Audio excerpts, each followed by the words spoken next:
Good morning, everybody. Welcome to today's 1Mby1M Strategy Roundtable for Entrepreneurs. This is part of the 1Mby1M Global Virtual Accelerator, which, as you know, is the first and only of its kind. Our mission is to help 1 million entrepreneurs reach $1 million and beyond in annual revenue. And in support of that mission, we've been doing these free public mentoring roundtables for a long time, since 2008 fall, when we first started experimenting with this mode of mentoring. This is the 476th 1M1M roundtable. Every single session is recorded, and the recordings are available on our YouTube channel, 1M1M Roundtable. So you can go there and find every single previous session. If you are live tweeting today, please use hashtag 1M1M. Our Twitter handles are 1M1M and Stromana, and these are channels through which we publish a lot of interesting content. We will have open Q&A and people asking questions about their businesses, etc. Even those who are not on the scheduled programming later. I will put the slide back up a bit later.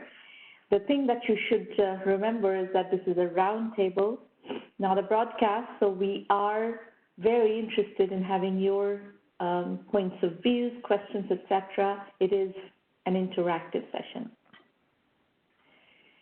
Today, we will start the session with a conversation with Matt Carbonara, Managing Director of Citi Ventures. Matt, welcome to the show. Thank you, Sharmana. Good morning. Thank you for having me.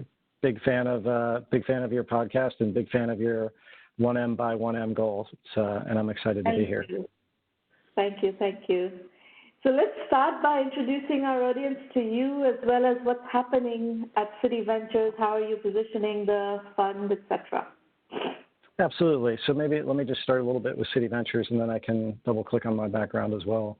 So at Citi Ventures, we invest in category defining startups that can have the potential to augment and enhance Citi's products and the services that we offer to our clients. So we've invested in we have a portfolio of approximately 50 companies in our portfolio today. We've invested in 80 companies over the history of the fund since the early 2010 is when it got started. We have 14 investment professionals. We have 8 here in Silicon Valley that go between Palo Alto and San Francisco. We have 3 in New York. We have 2 in Tel Aviv, Israel, and 1 in London. And essentially the way we operate is we work closely with our operating colleagues, the business and technology experts inside of Citi, to try to understand the gaps that they have between what they have today and what they would like to have 12, 24, 36, 48 months out. And then what we do is we spend time meeting startups in the landscape, in the ecosystem of those different areas, and try to identify what we think are going to be the market leading and category defining startups that are bringing that innovation to market.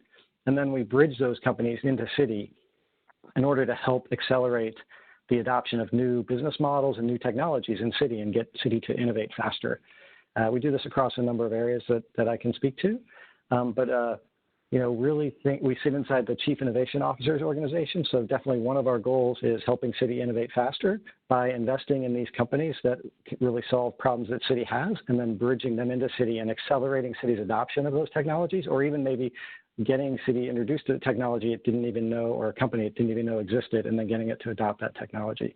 And so where we can really help is on the commercialization side. So trying to get that company additional customers in either Citibank or maybe some of Citi's clients, or we've built a tech council of additional technology executives that are sort of in orbit around Citi Ventures that we can also introduce them to. So of our current portfolio, about 60% have had some kind of commercial relationship with Citi, and we define commercial relationship as either doing a pilot or POC or being fully commercialized within the bank. And so that's really where we're focused and how we can help. Please go ahead. What I was asking is it a specific sized fund, or is it an evergreen fund that Citi continues to keep Yeah, at I certain think level? about it. Yeah, think about it as evergreen. Think about it as we make 8 to 10, maybe sometimes 12 investments throughout the course of a year, and our typical investment is anywhere from $2 to $15 million. So pretty broad range. We'll invest. Earliest we'll typically go, because we are so focused on that commercialization piece, is when the company has a product in market and a handful of customers, because that way we know that we can start to have those commercialization and customer vendor discussions with other large enterprises, which is really our focus. So that's sort of as early as we go, and then we'll go as late as pre-IPO. But if you look historically, we've invested across that whole spectrum of startup sectors. We do both B2B. Yeah. Sorry, what's that? Geography, we will pretty broad. We have done a lot of deals in the U.S., Israel, Europe. We're currently looking at investments in Latin America. We've done investments also in Singapore and India as well. So we're constantly looking to expand. We know innovation is not restricted to one geography. We think it happens everywhere. And so historically, I would say U.S., Israel, Europe, increasingly looking at other geographies like Latin America, Singapore, and India, and other parts of Southeast Asia. Okay. And you were saying about B2B versus B2C, what's the split, and how do you? Yeah, it's a good question. We do both. It's interesting because Citi serves both.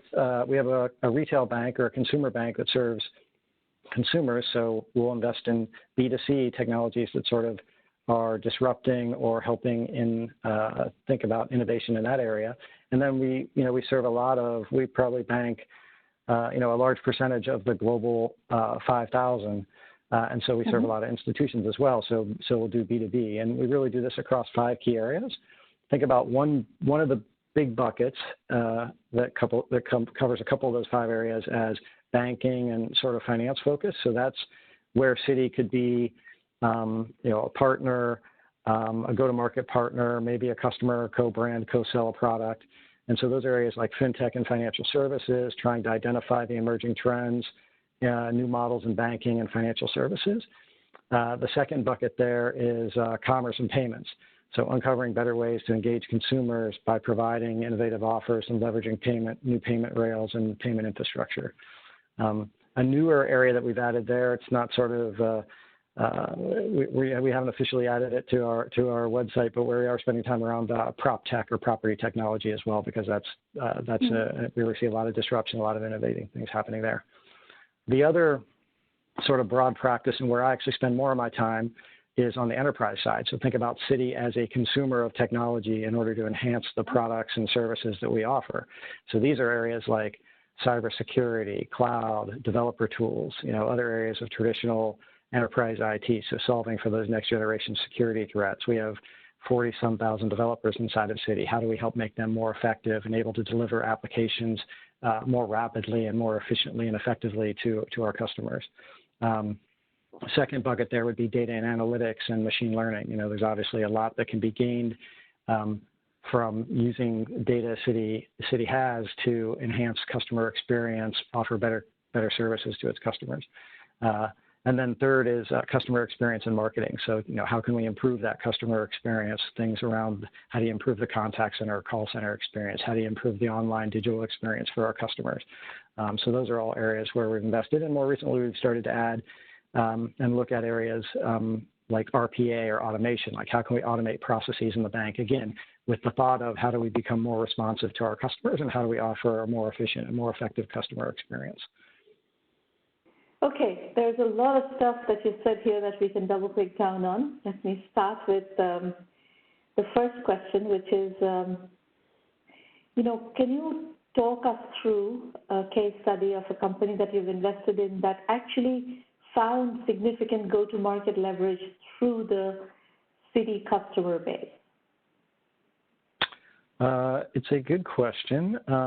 So there's a company that we're invested in called High Radius that has partnered with Citi. And essentially what High Radius does is it helps, it does factoring and I'll say uses algorithms to match up payables and receivables for a company and the company's partners.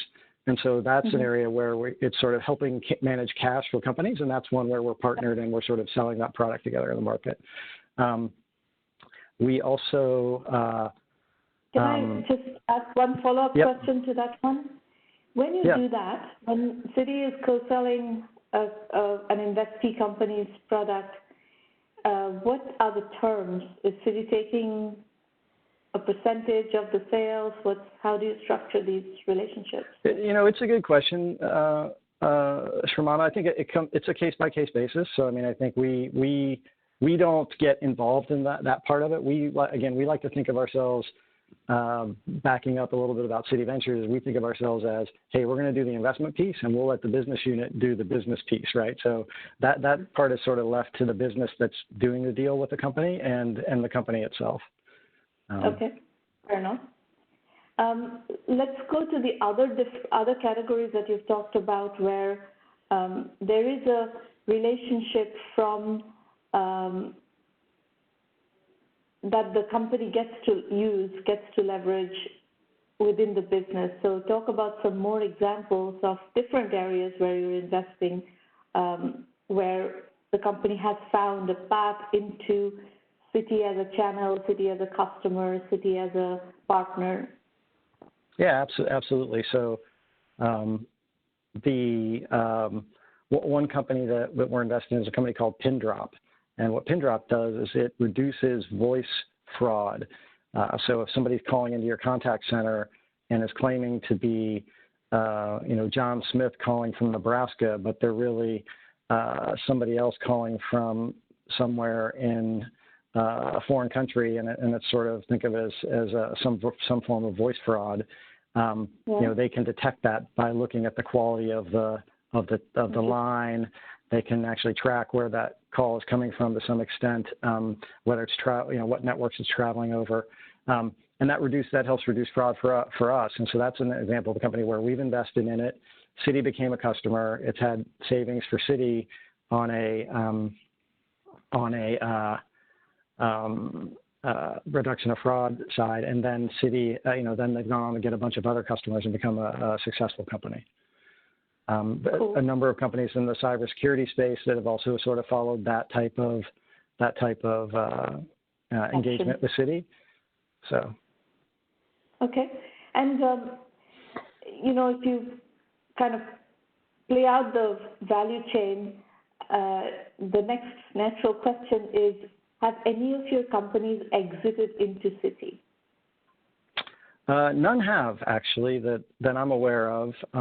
We tend not to. I would never say it will never happen, but that hasn't been what we've done in the past. It's really, we've seen them acquired by other companies, but not necessarily by Citi. Again, we think that piece is sort of independent of what our team does, and we're happy to sort of provide an overview and a landscape of that space and sort of track all the trends in that space and provide that to the business. But that sort of activity would be driven by the business. But historically, I can't think of any that have been acquired by Citi in the last 10 years. Interesting. That's a very interesting data point, because we are, as you know, we track the industry very, very extensively and broadly, but we focus primarily on the technology sector. And there are certain parts of the technology sector where there is a lot of, exits into a particular platform through which the companies going to market happening right now. And my forecast actually is there's going to be more of that. So we'll see how that plays out. But especially if you look at the platform as a service area, where we have a major coverage right now. There is a lot of, companies building on a particular PaaS platform and then getting acquired by the platform vendor. The biggest, of course, recently is Velocity, but being acquired for $1.3 billion by Salesforce. Salesforce Ventures was an investor in that, and so on and so forth. So this is, I think, becoming a bit of a trend. Yeah, it's very true. I think I guess I think about on the technology side, where I think it doesn't make sense for somebody that's a customer of a technology company to necessarily acquire companies, but certainly on the go-to-market side, it could make more sense because then it's incremental to your revenue base. So I agree with you that is definitely a trend we'll see more of. What, just broadening a little bit of the line of questioning, could you talk a bit about what your analysis of the fintech market is right now, and where are the key opportunities? Yeah, we see, so it's not an area that I focus on, so I'll qualify my perspective with that. But what I would say is what we see is payments moving into different parts of the ecosystem is certainly one trend that we're following. So you can think about verticalized SaaS companies with an element of payments becoming part of those SaaS companies and the payment stream becoming part of that. So for example, we're investors in a company called Honeybook out of Israel that basically helps manage the sort of the RFP and invoicing process for creative people. So for example, I'm like a photographer or a wedding planner or an event planner. And you and I are going back and forth over all the details and getting sort of that work bid, work order done. They charge a monthly subscription fee for that person that runs that business to help more easily manage that process with each of their customers. But then the payments also run through that platform as well, and they get a toll on all the payments. So we see a lot of verticalized SaaS where payments are becoming a piece of that. So that's certainly one trend that we continue to see, and I think we do see payments becoming distributed and closer to the edge. We see payments becoming smaller. We see payments becoming faster. And less of a sort of a centralized payment system, right? So that's one. What are some other things? Other trends we're tracking? We're looking at things like machine-to-machine payments. So maybe I'll tell you about two investments that we've made, and it'll give you a sense how we think about some of these things. So one, there's a company that we invested in that's running out of Canada called Trulioo, Trulioo, and they do what is a reasonably traditional type of thing that a bank must do called KYC or KYB. So know your customer, know your business. So if I'm going to do business with somebody as a bank, I need to know who you are to know that you are who you claim to be and that you're not maybe somebody with bad intentions, potentially laundering money, criminal money or something like that. So there's this onboarding process around, hey, you have to give me some documents to prove who you are, and I need to go validate that you are who you say you are. So that's an area we continue to see innovation around identity and this concept of validating who your customer is. We recently invested in a company called CarIQ that does that for machines, and where they're focused initially is on the automobile. So if you think about an automobile, as we all know, is becoming less and less of an owned resource and more of a shared resource. And so maybe one day most of us won't own cars. My guess is most millennials maybe don't own cars. They borrow the car or use a car, and eventually these cars may not even have drivers as we get to full autonomy. And so if you get to that point where a car doesn't have a driver and the fleet owner still wants to get it serviced, you may get to the point where you will get to that point where the car actually needs to make a payment. So the car goes through a toll, the car goes to a shop, or is on the street and somebody comes in and replaces the battery because it needs a new battery, but there is nobody in the car.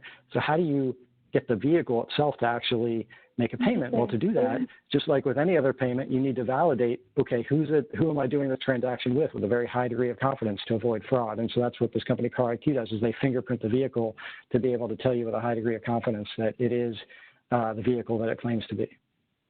Yeah. Now, when you look, I'm sure this conversation happens inside Citi. When you look at what does the next decade look like for Citi? What is the vision? What is the bank of the mid-21st century bank look like, and what role is technology playing in that? Yeah, look, I think it's a focus on innovating faster. It's a focus on providing to our customers and our clients what they need. It's a focus on showing up in all the places that banking happens. And as I said, I think banking and transactions are happening less and less people coming into their branch or people going to their bank to do the transactions, those transactions are happening at other places. And I think we want to make sure we're in those places where that's happening so we can have those relationships with our customers and continue to provide good services. So I think that's really sort of where things are going. I mean, I'm not as close to a lot of those discussions around what our clients are looking for in those areas, but those are some of the trends that I see and I hear from my colleagues. You know, one point that did not come up, this is probably because you are more on the technology investment side and not the fintech investment side, is this notion of credit. There's a tremendous amount of fintech activity in the area of credit, whether it's peer-to-peer credit, and you talked about the factoring company. That kind of stuff is happening at a very large scale, you know, very quick loans, and even companies like Intuit are now in that business. So is this an area that you track, or it's outside of your scope? Yeah. I mean, it's an active area that our team, other colleagues on my team spend time around, which is, you know, new models for lending, new models. So one company that we've invested in, it's not exactly in that space, but it's a company called Unison. And what Unison does is it helps people with the down payment for their home in exchange for sharing in some of the upside in that home. So, you know, Bay Area, very expensive place to buy a home. There are very expensive markets, East Coast, West Coast. You know, they will come up with a portion of that down payment. Say, instead of having to come up with 20%, you come up with 10%, and Unison comes up with 10%. And then you have a deal with Unison that when you go to sell your home, they get some percentage of the increase in value.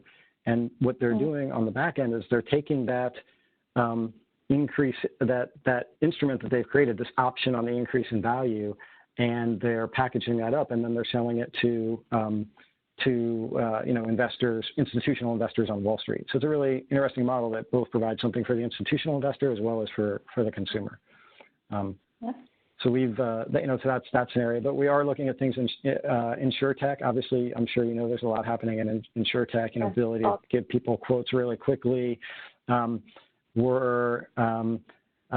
companies like Better that make the mortgage process online much faster. So certainly, you know, I think it's all about reducing friction, giving people, you know, it's sort of this immediacy that people come to expect from their experience with certain applications that all these other experiences are trying to catch up to that sort of immediacy and that fast feedback and that frictionless customer experience. Interesting. Very interesting. InsurTech is actually very active right now. We're seeing a lot of InsurTech stuff. And as you said, property tech as well. That's also a hot area. It's kind of interesting. Regulatory tech is another one that is very active. Great. So I think that gives us a good flavor of what's happening at Citi, and we will keep in touch and see what we can work on together. Thank you for coming today, Matt. Yeah, thanks, Sharman. I really appreciate the opportunity, and you know, excited to see the podcast increase and see the 1M goal achieved. Thank you. Be safe. Stay safe, everybody. All right. You too, yes. Stay healthy. Wash your hands. Yes. Thanks, Sharman. All right, folks, we're going to go to the entrepreneur pitch section of today's session. Just a bit of expectation setting here. This is a safe working session.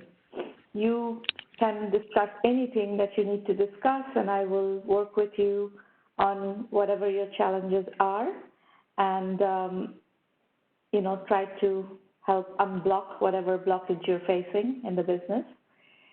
And if you disagree with my feedback, that's fine too. It's your business. You are going to determine what is the strategy. Not all businesses can raise money. Not all businesses should raise money. Raising money doesn't guarantee success. Keep these points in mind, because these are facts of our industry. So don't just go blindly into fundraising just because everybody else is doing that. That's one thing that we harp on quite extensively. So Maureen, whom are we doing first, Bhushan or Prakash? I need a bit of guidance here. I know they're on different slide stacks.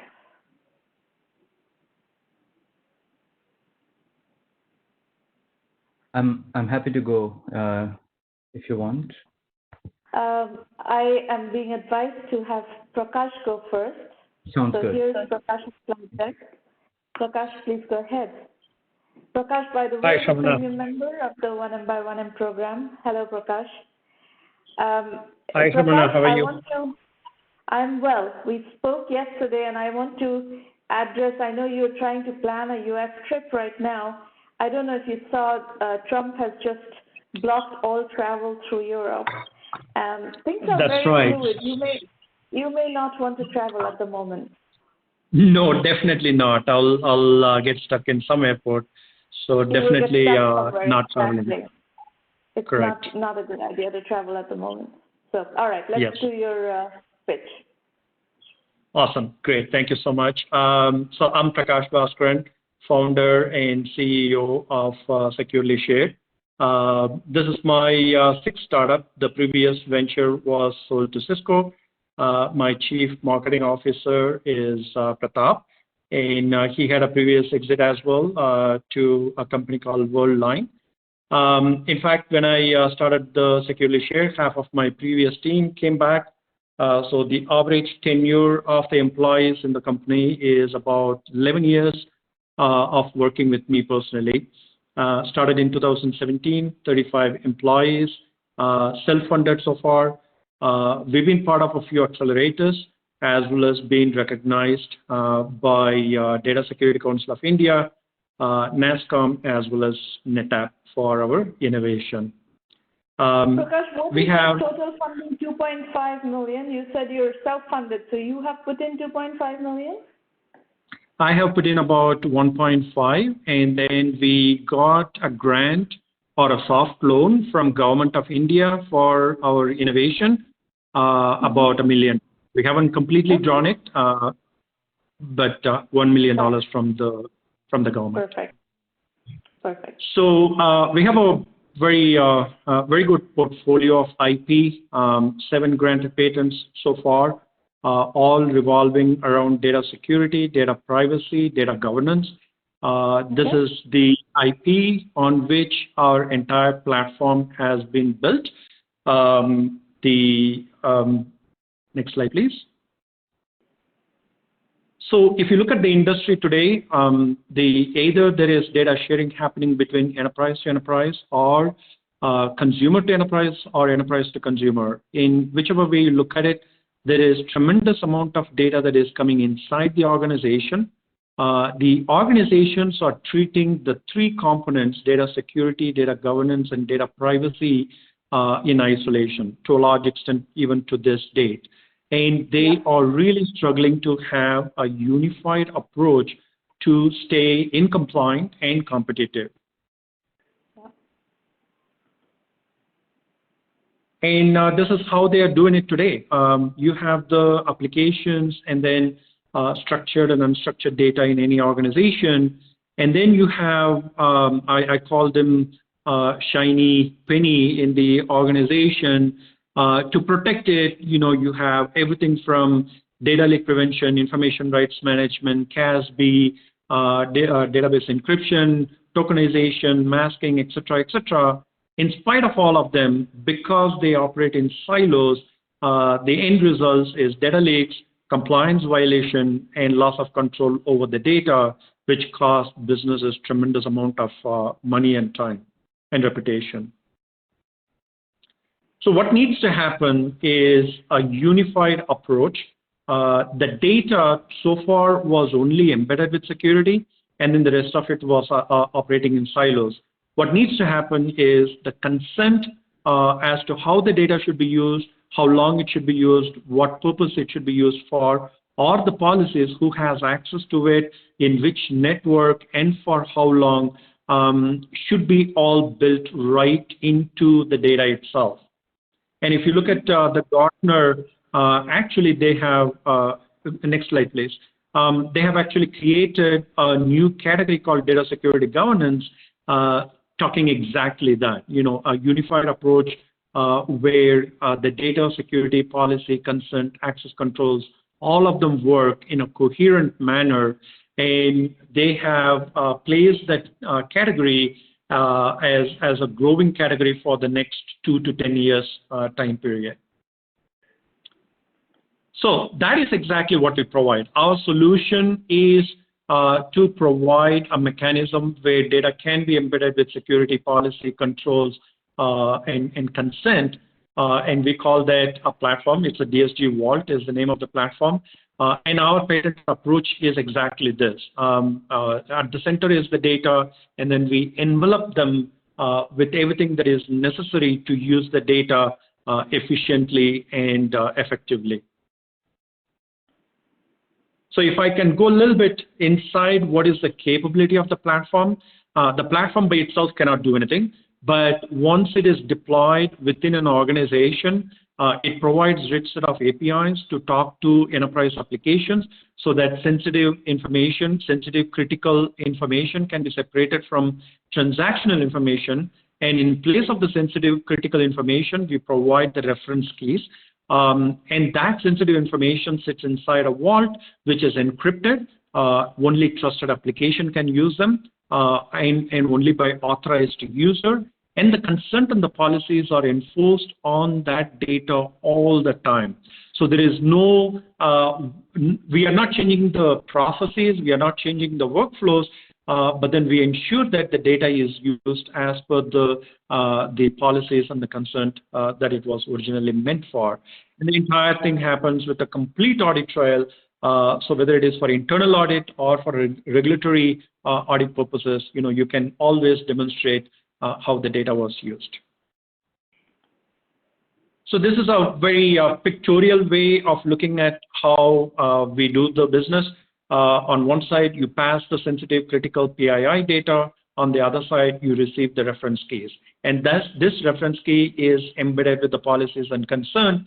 So the applications within your organization can obey the policies and concern that is built alongside with the data. Unlike in the traditional world, that part doesn't happen at the data level. It always happens around the data and hence the data lives. But in this case, because the data always carries the information or the consent and the policies, it can be used effectively. Next slide, please. So this is again an enterprise view. This is how you can envision it. On one side, you have enterprise application. An enterprise application can deploy one or many DSG vaults, and the APIs are used to push the data and get the reference back. And interestingly, this is the same vault that can be used whenever you want to exchange data with customers, partners, vendors, etc., outside of the organization. But even in this case, again, you can share the data, but you can retain the control and have a complete audit trail as to where the data was used. So Prakash, are you thinking of enterprise as your go-to-market strategy? I have a couple of slides on that. I think one slide later I have that, Shramana. I will walk you through that in a second. I can actually skip this one. This is a technology overview. I can actually skip this one. So this provides a very, very, very rich set of interesting use cases. One previous slide, please. On one side, it helps with the internal compliance. For example, Aadhaar Vault, we meet 100% of the requirement of Aadhaar Vault. If the Aadhaar numbers in India are not stored in a particular way, there is a huge, massive penalty for the organization. So far, they've been just masking the data or tokenizing the data and getting away. But 4 months ago, there was an amendment that came in which calls for massive penalties for organizations that don't follow the guidelines. So we comply 100%. It goes for outside India. Prakash, can we just be a bit more interactive on this slide because there's some really important decisions to make based on this, yeah? Of course, Ramana. Aadhaar Vault, you have differentiated value proposition in how you deal with Aadhaar Vault. Who are the customers for whom this Aadhaar Vault issue is the strongest? Is it banks? Is it insurance companies? Is it healthcare providers? Where is the Aadhaar Vault issue the strongest in India? Very, very good question. So we are speaking with direct bank customers. Two banks are going live end of this month with the Aadhaar Vault. One bank has about 30 million Aadhaar numbers, but they were just storing it in the database and encrypting the database. Once they realized that cannot be done, they are deploying this. That's one type of customer. The second type of partner we are integrating with is a company called Gradicum, and they service top 9 insurance companies, and they collect about 100,000 Aadhaar numbers a day. Again, they don't have an Aadhaar Vault, or the insurance companies are not complying with that guideline either. So we are integrating with the software vendor himself so that all the 9 insurance companies who are his customers can automatically become in compliance as well. And then the third one that we are doing is not even in the... Hang on 1 second. Hang on Sure. 1 second. There is a go-to-market question to address there. I like the fact that the banks, you're going live with 2 banks. What is the deal size in these cases? The banks that you're going live with, how much are they going to pay you? And is the pricing related to the, or pinned on the number of accounts? Absolutely right. So what we are doing is, even though this is all on-premise deployment, we have a subscription model on a monthly basis. In India, obviously, it's being a price-sensitive market. The first initial customers, obviously, we are bringing them on at a very nominal price of $1,000 a month, but we are charging them about a penny per Aadhaar number that is stored inside the vault. So that gives us a very, very nice recurring revenues on a monthly basis, even though the fixed price is small. Okay. So what is the annual? What would be the annual when this thing stabilizes? When the bank is fully deployed, let's take one bank. When it's fully deployed, what do you see as the average? What is the annual recurring revenue from that, or monthly recurring revenue from that? We are hoping each of the banks should result in about $10,000 to $15,000 per month once they all stabilize and once they start using it on a regular basis. Okay. And the next follow-on question to that is, how many banks are in the size level that you are looking to penetrate in India? Purposefully, we are leaving out the top 5 banks, which are the massive ones. Either they have built it internally or looking at building it internally. So we're leaving that aside. We have about 50 private banks, mid-sized banks, and then about another 2,000 cooperative banks, which is massive size. They don't have any infrastructure whatsoever. So there's a huge market potential available just with the banks. Okay. Now, have you gone through the Sales 2.0 module that I pointed you to yesterday in the curriculum? I did, Shramana. Today I did. Okay, so do you have, within your organization, do you have the resources to layer Sales 2.0 to the banks sector? Yes, I think so. Pratap and Raj and Ajit, we 4 are the BD folks, all of us have looked at it. And one of the reasons actually I wanted to delay this presentation today is to build some of those vectors also into the presentation. But to answer your question, yes, we are working on it right now. Because it seems like that is a low-hanging fruit, and absolutely. And it seems like you already have reference customers. That sector is validated, and it's going to be a good, solid revenue-generating sector where the problem is acute. These banks will not have the resources or the expertise to be able to do this internally. You come in with differentiated value proposition. You should be able to own that sector, is my guess, in India. Absolutely. And it is massive. It is only growing. And it is not just restricted only to banks. Any non-banking financial enterprises that are collecting Aadhaar numbers will have to do the same. which is in fact a much bigger sector than the banking sector, the insurance sector, and then the biggest one, in my opinion, is the employers.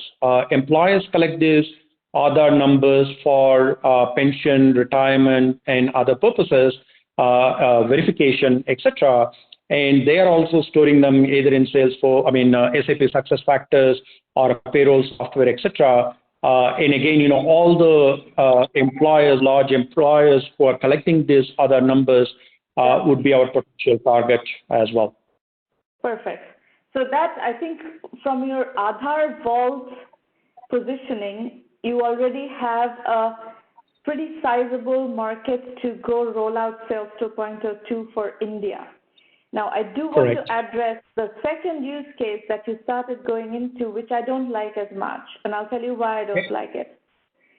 You said you want to integrate with the software vendors selling to the insurance companies, but there is an issue about the insurance companies not wanting to pay and the software vendor not wanting to pay. It is not in your interest to go into this use case because you want the insurance vendors to pay because the software vendor will pay you less. The insurance vendors have to comply. They have no choice. So if you go directly sell to the insurance companies and prove your value proposition, but basically if you go and tell them that, okay, how are you going to do this? If you're not in the picture, we're not selling to the software company, we're not in the picture, how are you going to deliver on this compliance requirement without us? That's a much better conversation than going into the software vendor who doesn't want to pay you. So the way I would negotiate that one is go and tell the software vendor, sorry, this pricing doesn't work out here. We are not going to work with you. We're going to go pursue a different sector. If you have insurance companies that need compliance, you can send them to us and we will talk to them directly. That makes sense. That makes perfect sense. So and we are seeing similar. Sorry, all I wanted to say is don't loiter into deals that are going to basically kill a market segment for you long term. Got it. Okay. Well, what were you saying? You were asking something else. You're absolutely right. There is this inherent pricing conflict that exists when we go through the SaaS vendors. The expectation from their customers is that the SaaS vendor should provide it for free. It should be part of their offering anyways. No, don't go to that market. You shouldn't be selling to the SaaS vendors. You should be selling to the enterprises. So which brings us to the next go-to-market question. I think your India go-to-market strategy, the way I see it, is going to be the banks, the non-banking financial institutions, the enterprises on the employment side, employment data side, and that's something that you should roll out the Sales 2.0 strategy, methodology on, and that's going to start converting because you already have reference customers. I think this is an acute enough problem that you should be able to close customers, and this should get you to a healthy, very, very more than healthy MRR relatively quickly, just based on that segment. The question is, what is the global approach? Because globally, Aadhaar is not an issue. Exactly. So globally, what is the issue is the GDPR controls. GDPR, absolutely. Again, I think we solved the most complex problem, most complex guidelines given by Aadhaar, which in our opinion is much more stringent than even what GDPR asks for. We can demonstrate 4 GDPR controls very, very clearly when enterprises use our DSG Vault for collecting consumer data and demonstrating that they are using the data as per the consent given by the user and they haven't misused it or abused it. So everything from unwarranted. Which segment is the most acutely affected by GDPR data?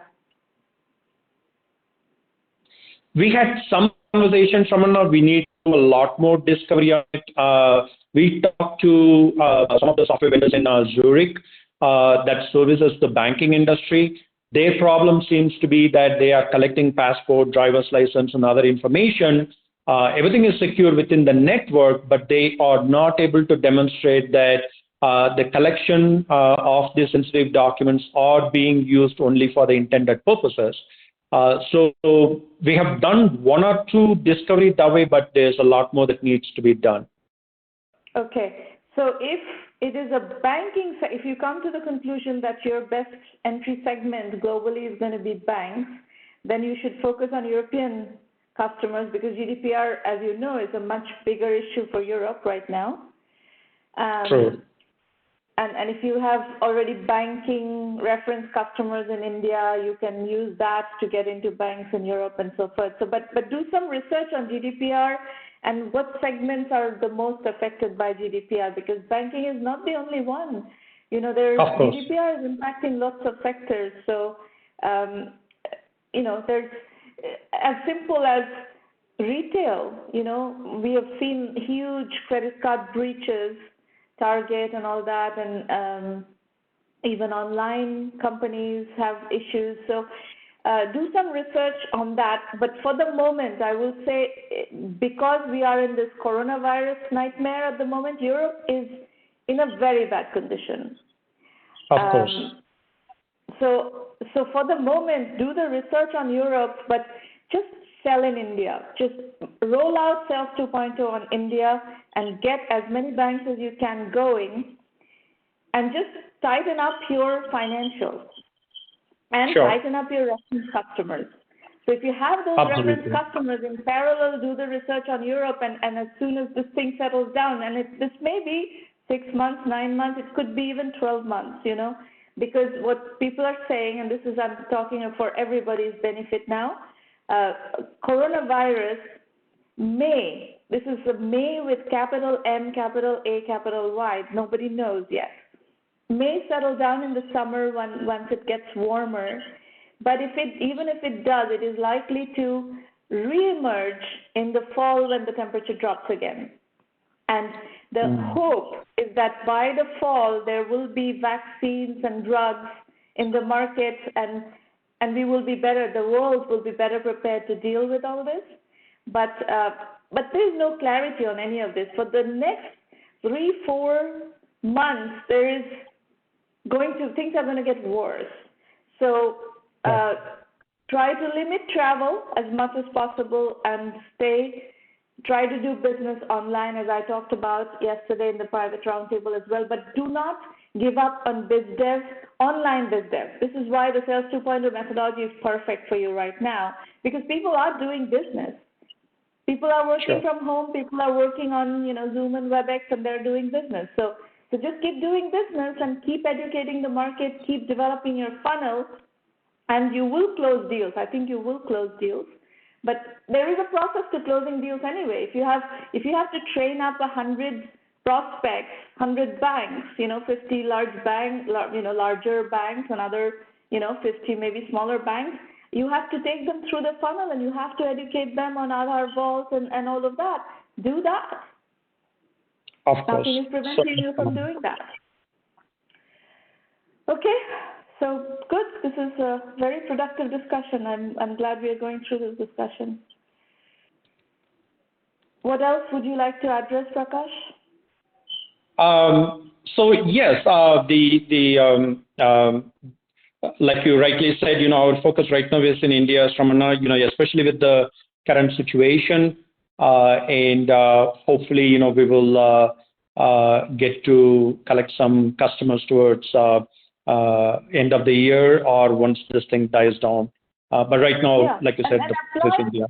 Apply the same principle of segmentation and identifying which segment is the most likely segment to go into for Europe. Do the same for America, and we can decide based on what you find, what the research shows. We can decide on, because in each case you can also have to look at what is the competitive landscape in Europe, what is the competitive landscape in the US. Yes. There are lots of banks in London and Paris, and so forth. So yes, those are possibilities. What is the competitive landscape there that you're going to have to tackle to be able to penetrate those companies, and so on and so forth. So whichever geography you're going to go into, but it seems like in India you have a wide open market, and so that means that you should jump on that, close that market up, and become the market leader there. And right now, because there's all this global turmoil going on, it's the perfect time to hunker down and just focus on India. Of course, definitely, Shavana. All right, we'll keep talking, and as you find out more information, we will strategize based on that. Thank you so much. You're welcome. Okay, we are going to go to Bhushan from Frankfurt. Bhushan, please unmute your line and tell us what is correlation. Shravana, nice talking to you. So I'm here with my co-founder, Zanar. I'll be talking you through the pitch deck, and then we will go back to the discussion, similar discussion what you were having earlier. So we are in a pretty early stage. So we started with this idea about 40 days before, and so we are currently with Antler and early VC, and we are kind of trying to get our pre-seed funding and start working on the app, and let's say start with the German or European market. So we are already in Europe, so we cannot run from here. Yes, you are already in Europe. Be very careful. Yeah, thank you. So what is Correlation? So it's AI-driven talent growth and job match solution. What we do, we want to help students, especially the college student, get job ready, and for the companies, especially to make their life easy by having a very easy process to hire, or easy process to hire early or the graduate students. And why we want to focus on that? Because for companies, it's difficult to, not difficult, but it's a very time-consuming process to, let's say, hire graduates, interns. They need to provide training. They waste a lot of time in the start and a lot of money, which results in a lot of money. For the students, most of the students in our surveys we talked with, they were unclear about what they want to do in their life. They didn't know, especially in Europe. I've visited many universities in Germany to ask students, and they were like, okay, I'm very confused about what to do and how to do. So that's why me and Zanar, we came up with this idea to solve this problem. And first thing we did is to identify, how big is the problem? So in general, currently in Europe, the average cost per hire goes up to 5,000 and 5,000 euros. And most of the employers, they prefer to hire graduates with some level of work experience. They've on the end, like average time spent per hire in Europe is also quite large. So 34 days, which results in a lot of, let's say, issues like money and time waste. Your project is going back. On the same slide, it's not on the slides, but let's say about 2/3 of the students, they do not know their what kind of career they're gonna have in next 1 to 2 years or after graduation. Next slide, please. So because I worked in this field as a data scientist for last 8 years, I know the pain point much more than the other industry. And considering that, plus considering that it's a new industry, it's much, and also after research, we picked to begin with. To begin with, the data science is much bigger problem. The average cost per hire doubles down here. Then the employers on the, again, like instead of 61%, they are like 81% of the employers are looking for graduates with experience. Average time per hire increases. So this problem even becomes bigger for the data science. And that's why, let's say to start with, we are gonna focusing on helping students who wanna become a data scientist in future, make them job ready, make their life easy to get into their career. Next slide, please. So we devised our solution in two parts. So this one is for the company. So what we want to do for company is, let's say company X wants to hire a few students or like the early graduates. They will start with sign up, profile builder. Then we will provide them interactive job post builder, where they can enter very quickly the responsibilities, hard skills, soft skills, and kind of personality they are looking for, because we believe the team fit is also very important. So next thing what we do as at Coalition, we match the talent. So we have our pool of job ready candidates. So we're going to match these students with the companies. And we will use a lot of things in the middle. So we'll analyze the company's public data, especially Kununu, Glassdoor, and we are building a recommender system which is going to match the companies and give them at the end like, hey, these are the 3 students the most suitable for this current job, and you can now schedule the interview. So let's say for the in this, yeah. Bhushan, just 1 second before you go on. You said that employer prefers to hire graduates with some level of work experience, but you're trying to help students find jobs. How does that correlate? So it's both. So actually, because we are gonna pitching, we are pitching. Sorry, Jenna, do you wanna answer? Yeah, I think so. It's twofold, right? They want to have a work experience as a validation that they are ready for a workplace, and that could be the prior internship, and that's one of the ways that we're going to address. Mm-hmm. And then later we'll also describe like the job readiness can be also assessed through many projects they do online. Let's say for the data scientists, it would be some projects, some assessments, and some hackathons there. And on the next slide, we're gonna show how we make students job ready. So so consider let's say a student, a college student, computer science student, Jane. She comes to our platform. She signs up. Then she does some personality assessments. She goes.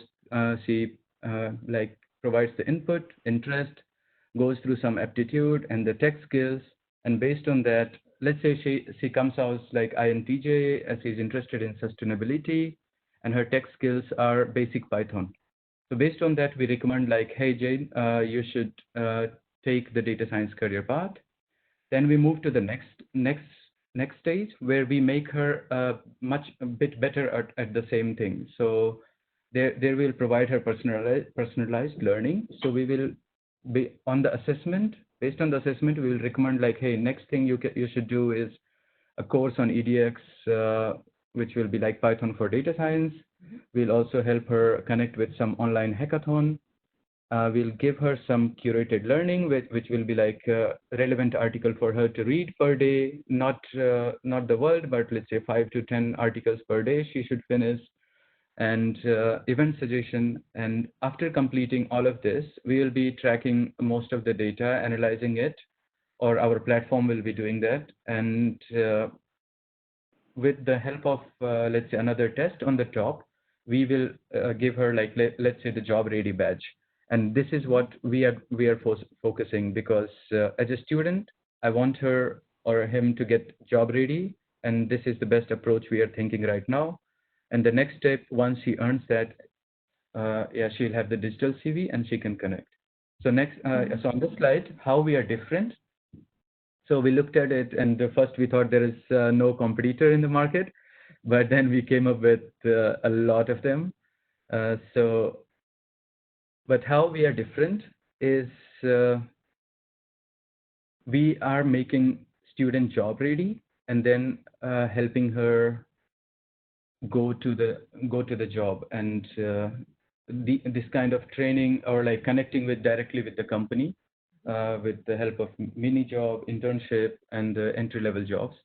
And this is what I till now haven't find any of them doing till now. A lot of them are like either focusing So next, on this slide on the traction, So we started 1 month before, and last 2 weeks we have been very busy going to all the German universities, contacting Zenar is contacting the sales, all the companies in Europe, Amsterdam and Frankfurt, and we have also so till now we have signed up more than 150 students to become the early adopter. We also have a few LOIs from let's say my previous companies and some of the like let's say our friend companies would say, or the friendly customer, but I would say those who agreed to pilot with us and try our students. We have also signed up as our go-to-market to onboard student ambassador in universities in Germany who will be helping onboarding the students. And yeah, so next. But you don't have a product yet. No, we don't have the product yet, but what we believe is we're gonna, so right now we are validating the problem, and we want to live with the student, we want to live with the companies to understand if the problem is big enough before we do this. So that's why, and till now, what we are doing is we are doing it most of the things manually, and we are building the product on site, which will be releasing by the, let's say at least the MVP will be releasing in 1 month. And we can do the complete life cycle, or let's say we'll be improving our product. So we are moving very rapidly. I am working on the product on the side, and we're also like let's say working closely with the students and trying to learn their pain. So progress till date is yeah, on this slide we are so like I said, we are validating the idea, we are onboarding the customer, we are building the prototype. And Q2, Q3 will be like, this is a bit wrong, but yeah, we'll be launching our MVP in Q2 and continue to validate. By the end of Q2 and beginning Q3, we're gonna do at least 100+ placements for the students to learn more. And we have started with that. So Zenar is already talking with at least 5 to 6 companies, and we have some students who are gonna get through our platform a job, and we are also gonna work with the students. So, like Bhushan, one thing I would recommend you put in this plan is you have to get a pricing model validation. What is your assumption on who's going to pay, how are they going to pay, and how much are they going to pay? That's something that you need to validate through these discussions. We will do that, and I will, after this call, I will send you the latest slide because it was half ready when I sent, so sorry for that. There's no point. I'm not going to look at latest slides after this call unless you're in the program. Our pricing currently is, so for each internship, the contract value of a 5%, so company will pay for that, and we have validated that. And for each entry-level job through our platform, it's a 10% of the first year's annual salary. And in the starting, we are just doing based on the success fee. So every success hire, we get 5 to 10% of the internship or the annual salary. We also looking at the premium subscription. So that's why I was saying, like, I didn't have the slide at that time when I sent. So so what's your feedback, comment, suggestion? Sorry, I rushed through the slides. So, basically, it's not important what my feedback is from a customer validation point of view. It's important what your market says. So I like the fact, the process you're following, I like the fact that you have students and you have customers, enterprises in the process to test this out. Because, one thing about AI products, and this is something you're going to face in the market constantly, whether it works or not can only really be determined by showing that it works. Yes. So you're proposing an AI product, investors will not engage or customers will not really engage until you can show that the product works. So the customers will engage, they will play with the product, but they will not pay for it until you can actually show clearly that it works. So be prepared for that dynamic, and you're going to have to bootstrap up to a point where you can show that, yes, this product works and it's providing the value that you said you're going to provide. And I don't think you would be able to raise money before that is clear. So from a product point of view, it's quite urgent that you are able to show effectiveness and validation of the product's capabilities. So keep that in mind as you're working through the product market fit process. Even if the pain point is addressed, if people will say, yes, this is a pain that we want to solve, does your approach solve this pain? This is something you're going to have to demonstrate via product. And this is what makes AI companies harder, because there is a product development phase that you're going to have to bootstrap through. Yes, I like your feedback. Only thing I would want to comment on that is for the same reason that we are not a complete AI product, but AI is an enabler, and AI will start playing role in few months of time once we have enough data. But before that, to make sure that things work, we already started doing most of the manual work. So doing currently on the Excel, then we'll be moving to the MVP, where we will make sure that all the logical steps work, and then add the AI to grow and to make things better. Because as a data scientist, I know this thing, so I'm not going to claim myself an AI company until we have a large volume of students and the large volume. But there's an issue that you're going to counter with more with investors than with customers, is that unless it can be done automatically, if everything has to be done manually, this is not a scalable company. It's a little tiny niche recruitment agency. If it can be done automatically, then it becomes a software company, and that's when you can claim that this is a fundable company. Unless you can do things with technology, it is not a fundable company. That's the other pushback you're going to have to counter. Definitely. So our plan was like as soon as for the validation we are doing manually, and soon we will automate the stuff. So we'll have a software and automating most of the work, and then with the AI, with the machine learning, I'm gonna make those things better. So this was the Q2 was where we're gonna automate most of this process, have it place. Maybe with a bit of human touch, but by Q3, we're gonna start, let's say, making things better as soon as we have data. And but I really like your feedback, and we'll keep that in mind for that. All right, very good. No, I think that's helpful. Like, yeah, no questions from my side. Thank you. You're welcome. What is your general feedback on our idea? Do you like it? And I like all ideas that solve customer problems and can be monetized. So I have a very clear idea about what I like, what businesses I like. I like businesses that can be monetized. So, in principle, if you can make this product work, and if you can get a percentage of, the salary of the students that you place, that is a reasonable monetization model. It needs to be validated by conceptually. I'm fine with it. Thank you. Great.